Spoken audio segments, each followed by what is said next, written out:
Hello, dear students. I hope you are all doing good. This is really important video if you are hunting for a scholarship.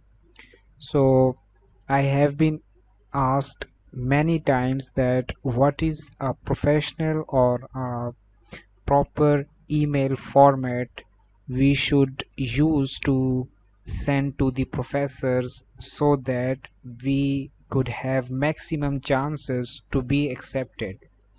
So this is really a detailed topic, and there are multiple points you have to keep in mind while preparing a email for a specific field of research or for a specific professor. So this is not just a copy paste issue. You have to craft an email for every professor separately.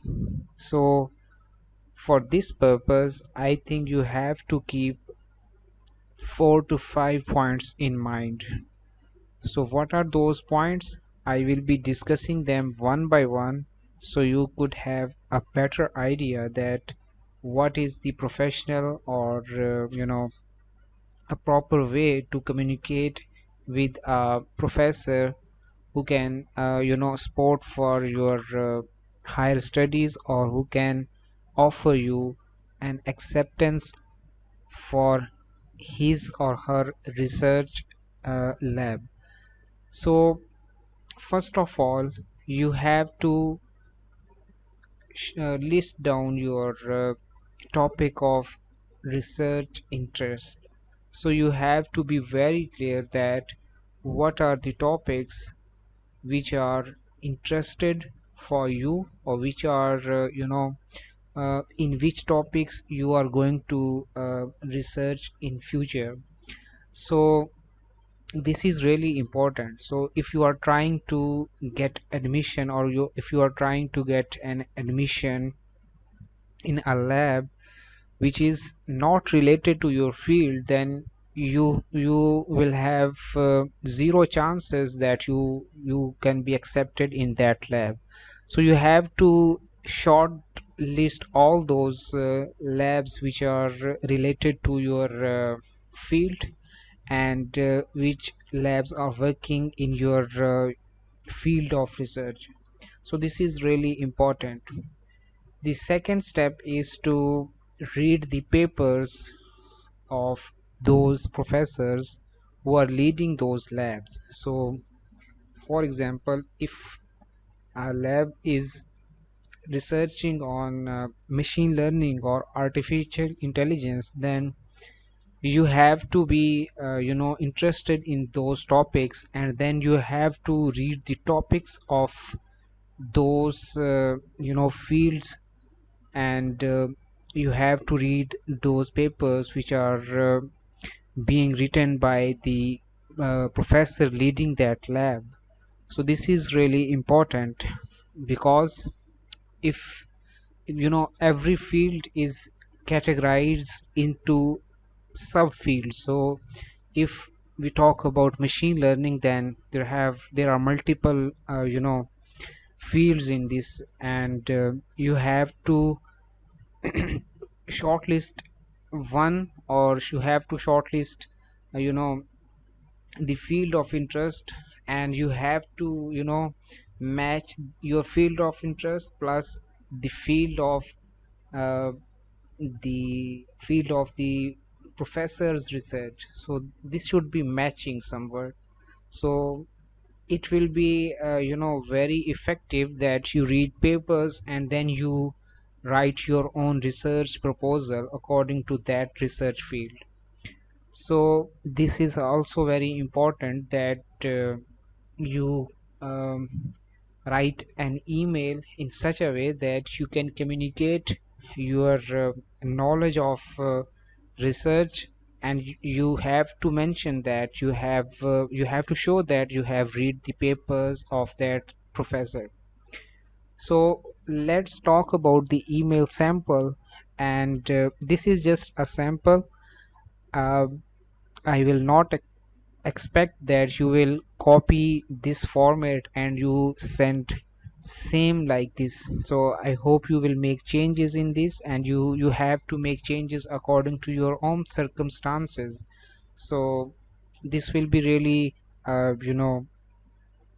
a full idea that uh, you copy this email template and send hundreds of emails to hundreds of professors at the same time. So this will not help, and this will in fact cause trouble for your other fellows as well.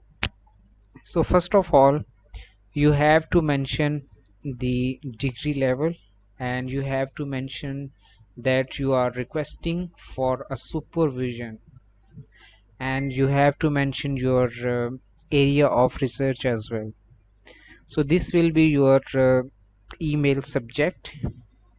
Then you have to start with the respected professor, and then you have to mention his or her name. Then we have to start our introduction here. So you have to mention about your latest degree plus your CGPA, and you have to mention the date or with the month and year, and then you have to mention the university name and country as well. Then if your university is specialized in a specific field, then you have to mention that as well. For example, if some one is graduated from a top ranked university of his country, his or her country, then he or she must uh, you know express that, mention that in that field that he or she is graduated from the one of the top university uh, of that country. It will leave a good impact on his or her application. Then we have to move towards the research area. So this part is really important. So you have to show that you have read the papers, and you have the knowledge or background knowledge of the area of research in which that lab is working. So you have to mention your area of research, and you have to mention the latest research work of that professor, so he or she can have an idea that you are keen in that area of research. And you have to shortlist some really interesting points from the research of that professor. So you have to um, give an idea that you are very interested in this field, and you have already started reading his papers, his or her papers. Next thing is you have to now, the third paragraph is your field of research. So here you have to express your research goals here. So you have to match those goals according to the research work of that specific professor. So this will um, really leave a good impact on the professor if he or she know that you are working really close to his or her field of research. And then at the last paragraph you can mention the scholarship name. You can mention that I want to get the scholarship, and for that scholarship I would be needing an acceptance letter from your side. So you have to mention the details of that scholarship. So sometimes professors will not have an idea that why a student is contacting him or her, because sometimes if there are not scholarships, then professor may accept you and you have to pay fees.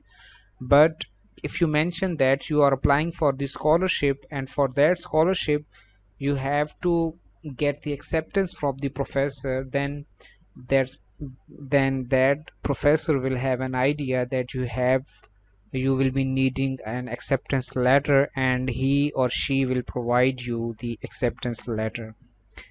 At the end, you have to uh, mention that if you have attached any relevant documents, any certificates or CV, then you have to mention that. So better idea is to attach CV only for this purpose. And if professor asks from you that uh, kindly share your educational certificate, then you can share those as well. And in the last, you can mention your name with best regards, and you can also mention your phone number. But I would uh, prefer that you should not provide your phone number here. But if the professor is interested and he or she wants to meet you online, then you can provide your Zoom ID, you can provide your Skype ID as well. So this is just a brief sample template. This is not a final template. I would not say that you just copy this whole email and just send it to the professors. This would be really uh, unprofessional, and you will not get any benefit from this. But this is just an idea that how can you compile your email. So I hope this video is helpful for you. Kindly make sure that you have subscribed this channel, and kindly uh, leave your feedback in the comments so I can improve the quality of these videos. I hope you will apply to the I hope you will use this video for your educational purpose.